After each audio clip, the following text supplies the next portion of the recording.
எல்லாருக்கும் வணக்கம்.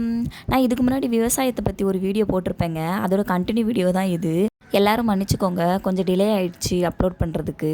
அப்புறம் லாஸ்ட்டாக பார்த்த வீடியோவில் நாற்றுக்கட்டெல்லாம் வயல் பூரா பரப்பி போட்டிருந்தாங்களா, அந்த நாற்றெல்லாம் ஒன்று ஒன்றா எடுத்து இந்த மாதிரி நடுவாங்க. பாருங்கள் எவ்வளோ அழகாக இருந்து நடுறாங்கன்னு. நான்லாம் சின்ன வயசில் எங்கள் அம்மா அப்பா கூடலாம் போய் நான் நட்டிருக்கேன். எங்கள் பாட்டி கூட தாத்தா கூடலாம் போய் இந்த மாதிரி வயலில் வரப்பாக போய் நட்டிருக்கோம்.